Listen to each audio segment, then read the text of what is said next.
Welcome back to BYoungMinistry.com. Welcome to the blog, and welcome to those who access the podcast on Rumble and on YouTube. Today we continue in Zechariah chapter 14. We're in verses 12 through 15, which reads, "This is the plague with which the Lord will strike all the nations that fought against Jerusalem. Their flesh will rot while they are still standing on their feet. Their eyes will rot in their sockets, and their tongues will rot in their mouths. On that day people will be stricken by the Lord with great panic. They will seize each other by the hand and attack one another. Judah too will fight at Jerusalem. The wealth of all the surrounding nations will be collected, great quantities of gold and silver and clothing. A similar plague will strike the horses and mules, the camels and donkeys, and all the animals in those camps." That's Zechariah chapter 14, verses 12 through 15. We continue today in our study of the book of Zechariah. To this point in this chapter, we have learned all the wonderful things God will do for his people at the end of the tribulation, when he returns to this earth a second time. Today we will see some of the things that will happen to those who chose to put their faith not in the Lord Jesus Christ.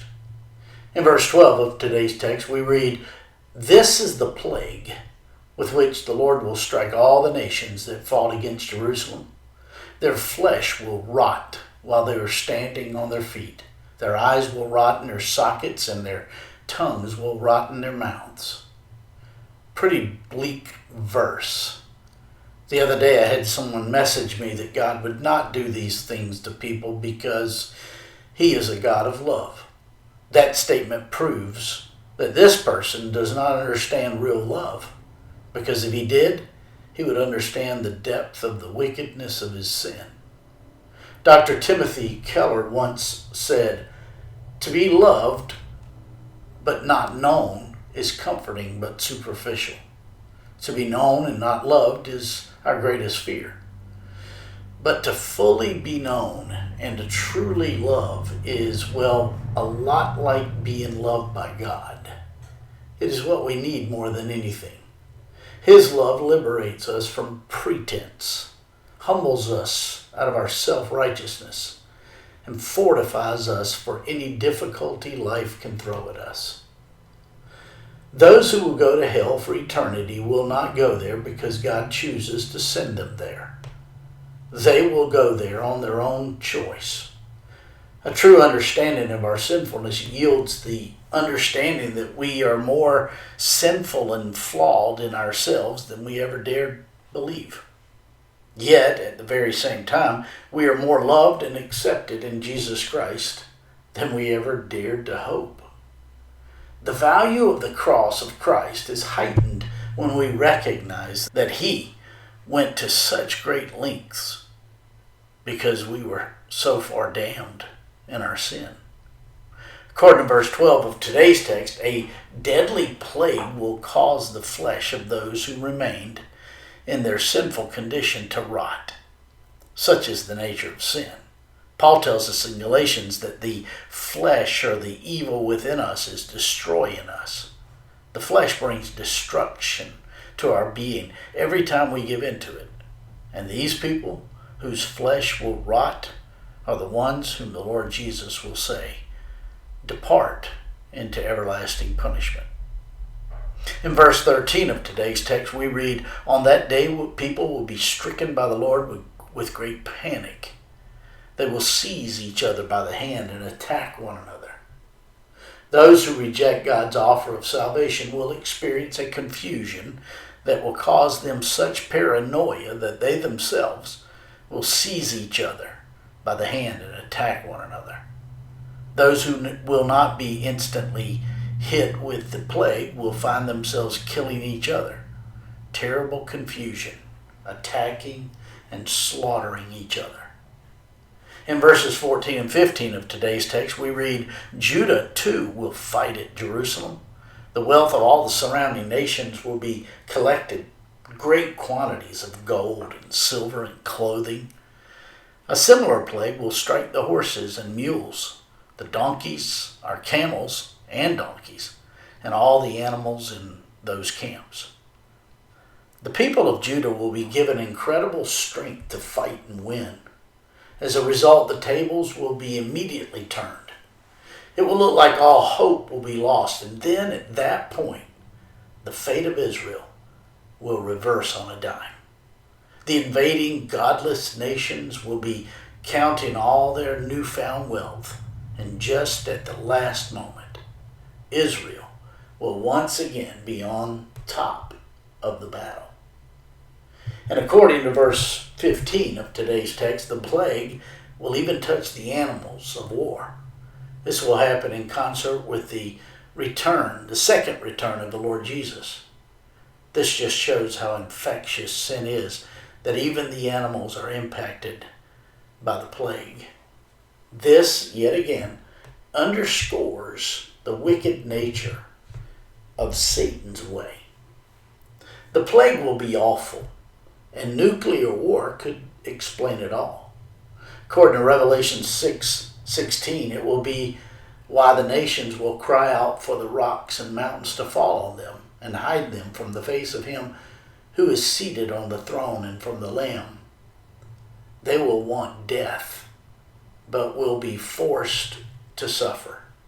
They will want to hide, but they will not be able to hide. According to Revelation 16:3, every living thing in the sea will die. This could be the result of megatons of nuclear explosives being set off. And according to Revelation 8:12, a third of the sun will struck, a third of the moon, a third of the stars, so that a third of them were darkened. A third of the day was without light, and also a third of the night. In the same way that large volcanic eruptions have darkened the skies in ancient times, nuclear war could fill the atmosphere with particles that block the sun. Then in Revelation 8:7, and a third of the trees were burned up, and all the green grass was burned up. Between fires started by the insane heat of nuclear explosions and the nuclear winter that follows, plant life will be devastated. According to Revelation chapter 16 and verse 2, ugly festering sores will break out on the people. Radiation could cause burns and dramatically increase the rates of cancer. And then according to Revelation chapter 16 and verse 8, the fourth angel poured out his bowl on the sun, and the sun was allowed to scorch people with fire. They were seared by the intense heat. And then now again, nuclear war could cause the possible poisoning of all vertebrates by sharply increased levels of vitamin D on their skin, and as a result of increased ultraviolet light, these people will experience intense pain. And according to Revelation 9:18, a third of mankind was killed by the three plagues of fire, smoke, and sulfur. Obviously, a nuclear conflict could cause a staggering loss of life from fireballs, nuclear fallout, and the massive starvation that would follow a nuclear winter. The theme of Zechariah, as with any other portion of the Bible, is Christ. He is the theme. He is the answer to all things. This is the foundational truth that affirms the utter sufficiency of Jesus Christ for every spiritual issue in the life of every believer. He is all that is necessary for salvation and life. The more we grow in our relationship with the Lord Jesus, the more we will be caught up in the unfathomable and eternal covenant between the Father and the Son as they express their love to one another. This is why we are called to eternity, so that we might be part of a redeemed humanity who will glorify the Son out of the love of the Father. These cataclysmic happenings on the earth will just underscore the goodness of God and His offer to allow us to escape what will go on. We didn't stumble into this deal with God because of our own intelligence. From eternity past, we were in the mind and heart of God from before we were ever conceived.